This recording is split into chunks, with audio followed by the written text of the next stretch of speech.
I'm John, and this is the Double Turn Wrestling Show presented by alltarot.com. And today we're starting a new kind of format where basically we're going to give ourselves 2 minutes to talk about a topic. Today we're reviewing the November 16th episode of Raw. A lot of stuff to talk about, but we don't want to go over that. We want to stay focused and stay on track. So we have 2 minutes to talk about each topic, and we're going to move on to the next piece. Here we go. We're going to talk about the tournament. Kevin Owens versus Neville. I thought Kevin Owens and Neville put on a wrestling clinic today. I thought it was fantastic. I would love to see a feud develop with them. Just don't know how it would happen, but I think somehow they should make it work. They have history in NXT. It just kind of seems like the perfect kind of storm of technicality and brutality that they both have. Agree with all those points. The fans really bought into the near finishes, especially from Neville near the end with how many red arrows that he attempted on Kevin Owens. And that one move that he did near the end with the sort of head scissors that landed Kevin Owens right on the head looked very well done, very believable for a near fall. Yes, we've all been saying for a long time here, me and you, we would love to see a push with Kevin Owens. There's been a not so great follow-up on the NXT stars arriving on the main roster. I thought this was a good step forward for Neville. Showed a lot of his versatility, showed a lot of his strength, and how good he really is in the ring. Mike Rick needs some help, but then again, a feud with Kevin Owens, even with his accents, is perfect because Kevin Owens is such a D-bag. We've seen the feud with Hideo Itami where he, constantly pushes at that, and that can maybe bring out an inner aggression in Neville that we haven't really seen before. We've seen this superhero character with him, and I think a more real character would work wonders for Neville. Out of time. Next subject now. So we're gonna go match number 2. See how this works. All right. Next match was Dean Ambrose versus Dolph Ziggler. Not sure about the whole Dean Ambrose injury from last week in the tournament when he was selling his shoulder so much. That just kind of seemed to disappear. So was that maybe an actual injury? I don't know. If not, kayfabe or whatever. It didn't work. Whatever they tried to do with the injury last week, they didn't hammer it on. And I thought they were really going to. And I thought that could have been good to set up maybe a Roman heel turn right there to where Roman wants to win this so badly that Roman just beats the holy piss out of Dean Ambrose, and that kind of, switches it that way. Other than that, I thought it was a great match. I didn't expect much going into it, and Dolph Ziggler hasn't been doing much. Didn't expect a lot, but I was pleasantly surprised. Very technical, good match. It was okay. It served the purpose of what needed to be done, which would be putting Dean Ambrose on to the next round of the tournament. He gave that speech where he decided to go off the wall, and I guess apparently the World Heavyweight Champion has some power now that... Also, turns out there's a rule. The only person not allowed in fish tanks is Michael Cole. So that'll be good to see now. Interesting. Dolph Ziggler, again, sold the knee very well. I thought that continued with the storyline. So it's going to be interesting how that plays out with Owens. Maybe we're looking at an Owens-Ziggler feud. Maybe Owens' brutality kind of works that knee overly aggressive and gets Ziggler in finally a meaningful feud again. Though, do not be surprised if on SmackDown something ends up happening that ends up setting up doing Tyler Breeze and Ziggler at Survivor Series, since they are in need of matches. Which I'm not a fan of. I'm just going to say that right now. I'm not a fan of Ziggler Breeze, just because I don't... Their characters, what are the similarities? They kind of like... This is a feud based off of similarities between the characters. They're both show-offs. They're both supposed to be good-looking guys. And that seems to be the only real clash. Time's up. Next, we're going to talk about Roman Reigns versus Cesaro. Very, very good match, even though they misspelled Cesaro's name on the bracket. CES, not CIS. But an amazing match. Very, very, very good. Technically sound. Told a great story, and people really did think Cesaro had a very good shot at this. I was a little disappointed. Not in the performance. The performance is exactly what I imagined it would be. It showed me Roman Reigns does have the ability to put on a fantastic match. But it was so good, and it was so close that it got me to believe Cesaro's gonna do this, and it didn't. So, in that regard, it disappointed me because it got my hopes up so high. But that's also kind of a good thing. We all expected Roman to move on to the next round, and of course he does. I really honestly don't think WWE has changed their plans since Seth Rollins got injured. I still think Roman Reigns is going to win at Survivor Series, but it was nice for me to, for a second even, to be like, whoa, maybe it's not going to be Roman. We might be thrown for a loop here, and I honestly believe that. So, grade A match. I think it was by far Cesaro's best match, just because it was so believable he could do this in a big setting.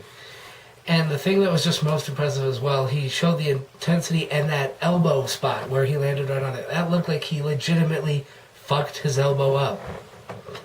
If anything, it just really, really hurt, in all honesty, and it was just a stinger. If not, then beautiful, beautiful work by Cesaro of selling that elbow injury, and made it all the more impressive when he was able to execute that uppercut from the top rope with that arm. Absolutely. The only thing that was kind of a little bit weird was the swing. I don't think he got a good grip on the swing, and it just didn't work. Other than that, it was up. Time out! Match number 4. Kalisto versus Alberto Del Rio. Lots to talk about really quick. I still don't get Mexiamerica, but that's for another day. Doesn't make any sense. I don't think Zeb Coulter had a big heel persona in this again. He was just saying, if you earn your money, you get to keep it. Well, that's a good thing. That's not a heel thing. But moving on to the match. Bummed me out beyond belief. Oh my god. I'm just going to say, if you're going to move Kalisto on from Ryback, he needs to win against Del Rio, because then that's a push for him. Alberto Del Rio beating Kalisto does nothing for Alberto Del Rio. If they weren't going to plan on doing anything with Kalisto, they should have had him lose against Ryback. That way, at least Del Rio had a quality win over a guy like Ryback, who was just got done being Intercontinental Champion. That whole half of the bracket did nothing, and that was amazingly frustrated. But good work from Kalisto. It was a good match, fun match overall.